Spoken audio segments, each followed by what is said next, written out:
the moment we've been waiting for since like 3 days after this show started. Holy shit. We got Gene Principe, the leader, the king of Oilers broadcasts. Well, yeah, I guess the prince of broadcast for the Oilers. You know what? I've been watching what you guys do, and I love this format and this setting. I'm more, I guess, maybe my work isn't traditional, but the format is traditional. On TV, game starts at 7 o'clock, puck drop, and there you are. So I like this, that you give yourselves to the public in kind of a different way, and in an opportunity that, again, with traditional television, you sometimes don't have that time and opportunity to do it. So how do you do that in traditional television? Because I mean, everybody's a narcissist. Everybody sees things through their own lens. I work in traditional television, and I watch your broadcasts, and I'm like, how does he not have 10,000 bosses and masters saying, are you sure this joke is going to land? Are you sure? Yeah. You just go and you put on a variety show instead of an Oilers game. Yeah. And we text during Oilers games, but it's usually about like, hey, the period's ending, so don't forget, watch. Yes. Well, that's very kind of you to say. I think, the genesis of this was back in 2006. The Oilers made it to the Cup final and lost in Game 7 to Carolina. It felt like about a week or less after that, Chris Pronger had been dealt, and then the season began, and it was tough sledding, and the real world is got real problems in it. So when game time arrives, I don't want people worried about their real problems. I want them to think about their team and their power play and their penalty kill.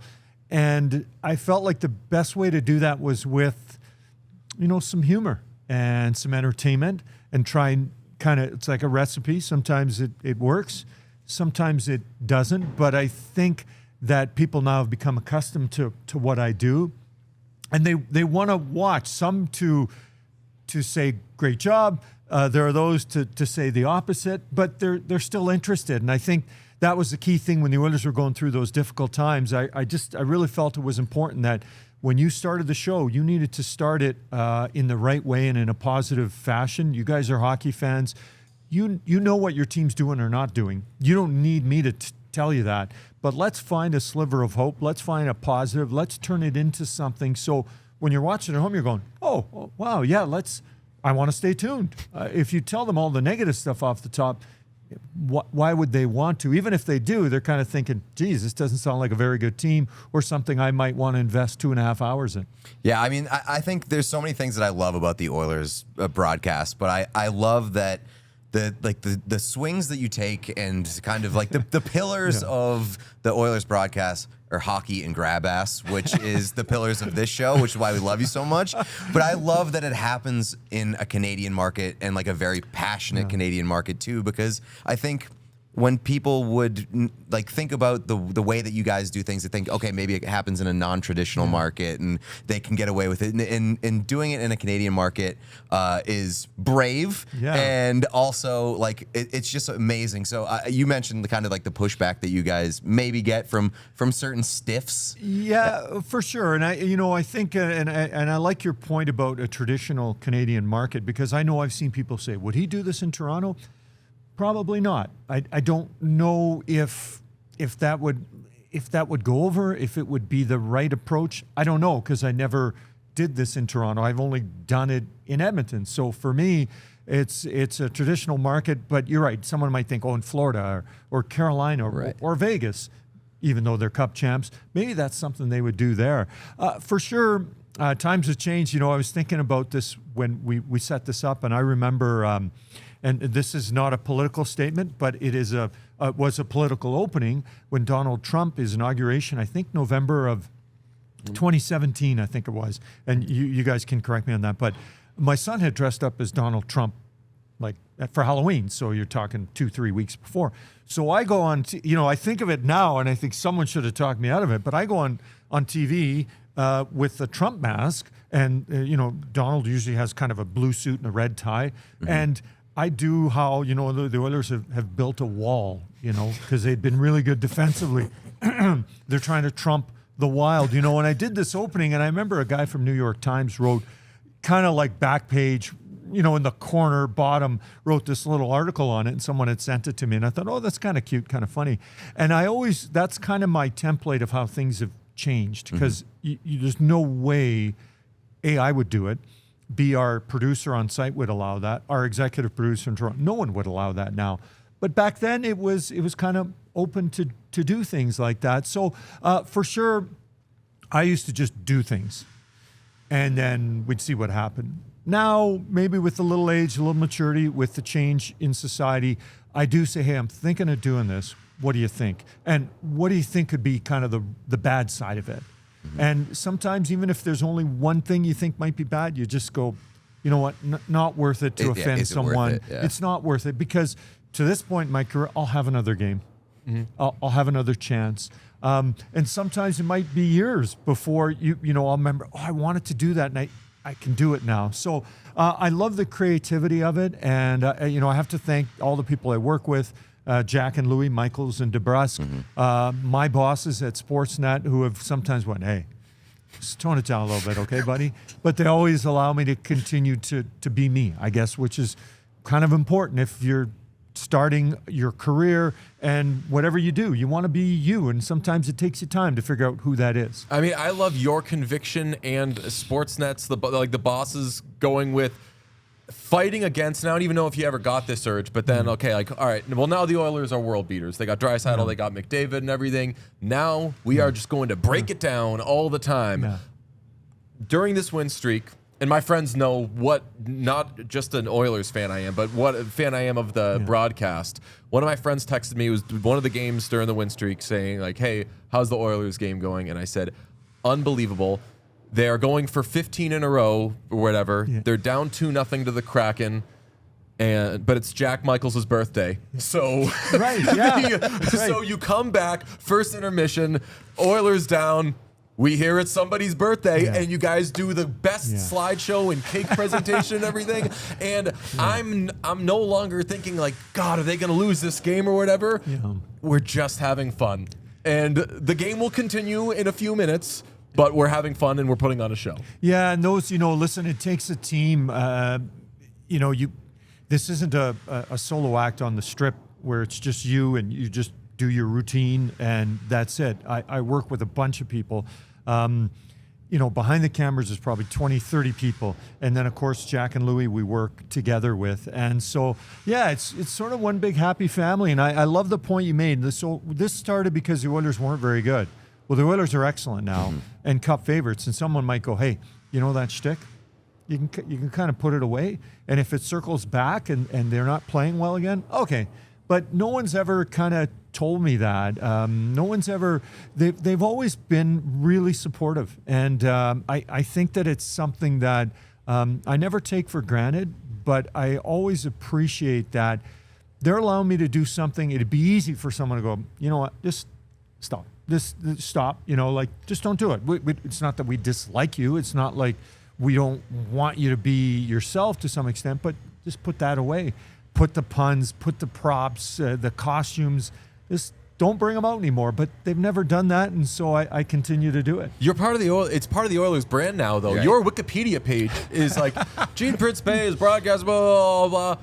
He's got killer puns, man. That's it. It's like he is known for his use of puns and props in his presentation. Yeah, you know, it's true. It is. Like, I mean, I'll go to the grocery store and they'll go, hey, give me a pun. And you're like, I don't know. I'm just kind of, you know, shopping or whatever. Shopping for dinner. Yeah, you know. So I'll say, what's your name? Or I'll elongate the conversation a bit. So I'll come up with one just to come up with one. But yeah, the people will, which is, it's kind of weird to even say, like, you know, stop you on the street, but that's what they want.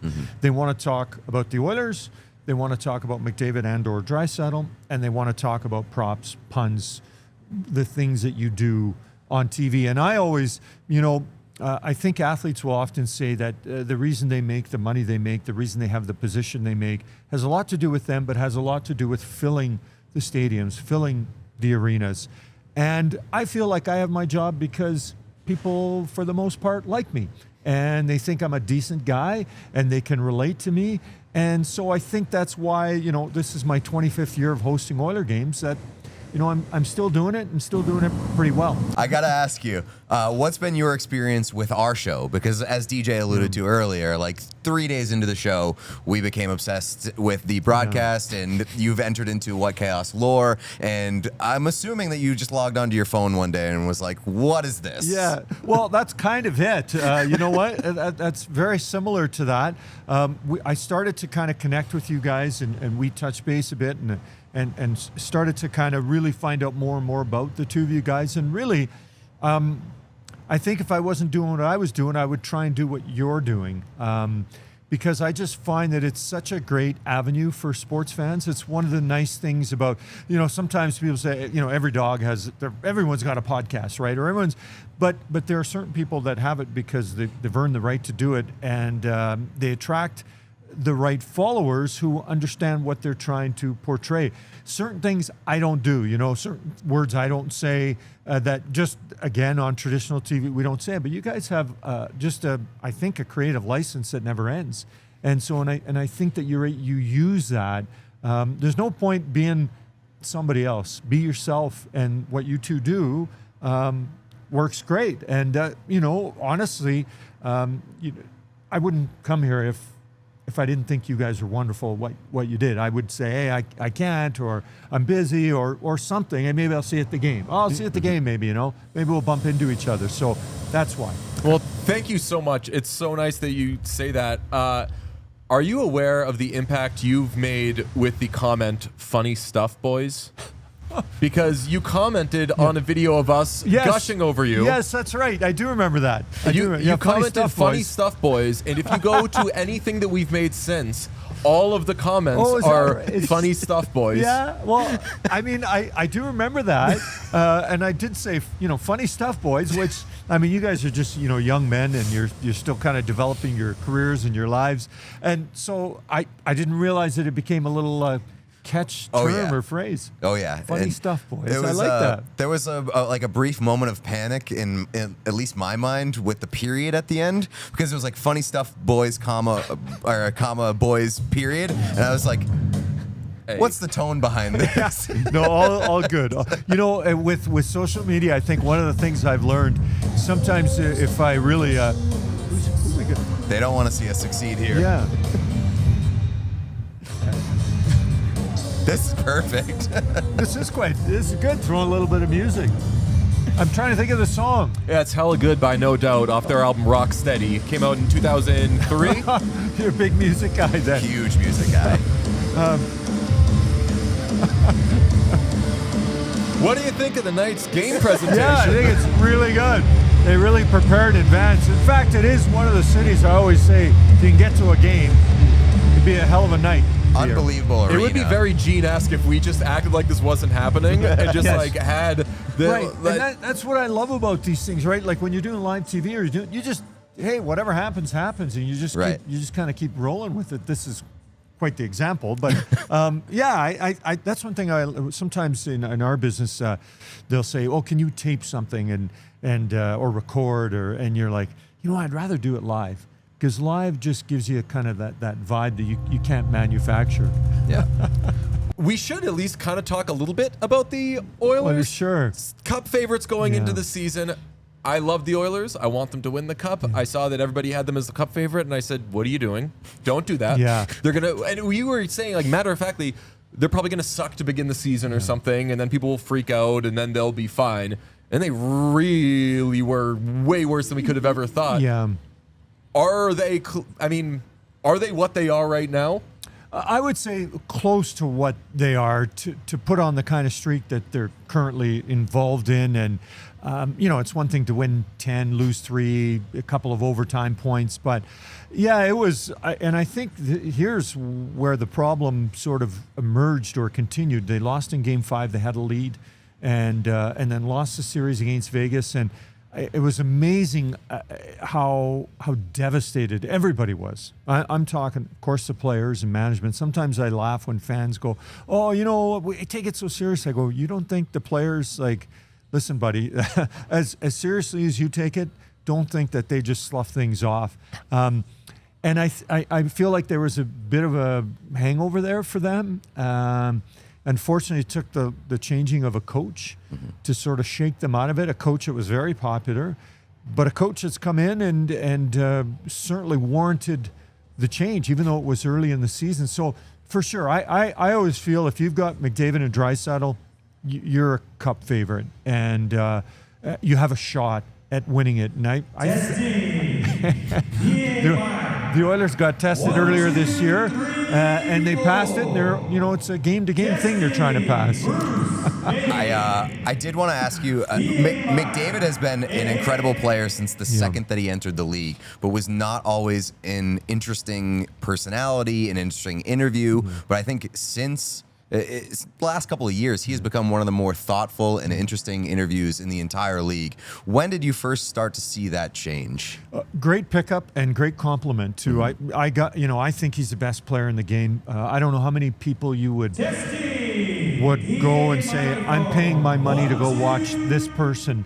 Crosby's a guy, Ovechkin, it's starting to change a bit for him, but there aren't many people. Bedard's going to get there. Yeah. And Bedard's going to get there. I can't tell you. It's funny that, not funny, but he broke his collarbone in his rookie season, McDavid. And now when I saw Bedard and he didn't come to Edmonton, I saw the other side of it. How many people were disappointed? How many people booked their travel, their vacations, got their tickets, and then didn't see Connor Bedard. So McDavid has developed...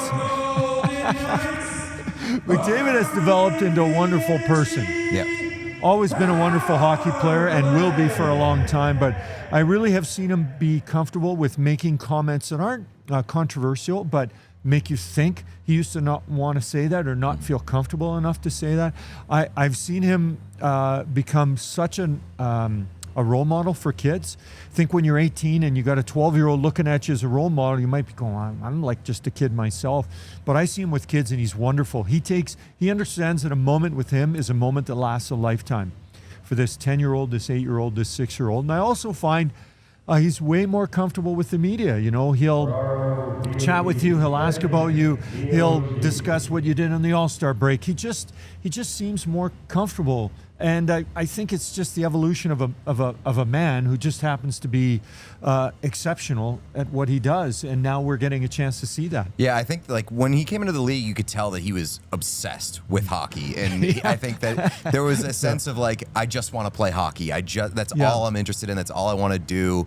And now I think you're starting to see he's understanding his responsibility as one of the biggest players in the game to change the league and change the sport, and whether it's the All-Star game and the skills competition, and he's more comfortable having his input there, and I think that's a really great thing. Well, I remember when the World Baseball Classic was on, and I think it was Ohtani versus Mike Trout. Yes. I think, right? Correct? Yep. It was a batter-pitcher duel for the ages, right? And the next day he was asked about, if he'd been watching it.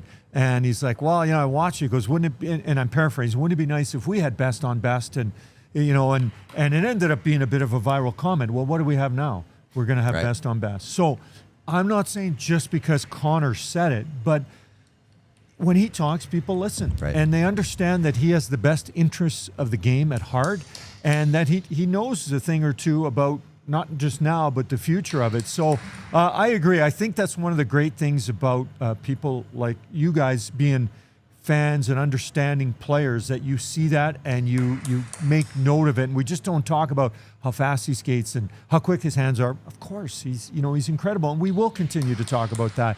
But it's neat to see him make a difference, not just on the ice. Well, Gene, you said that McDavid understands a moment with a young fan is going to last a lifetime, that memory for that young fan. I hope you can appreciate that this memory will last a lifetime for these couple of bozos. Yeah, you know what, guys? I'm fans of yours. I love what you do. Keep doing it.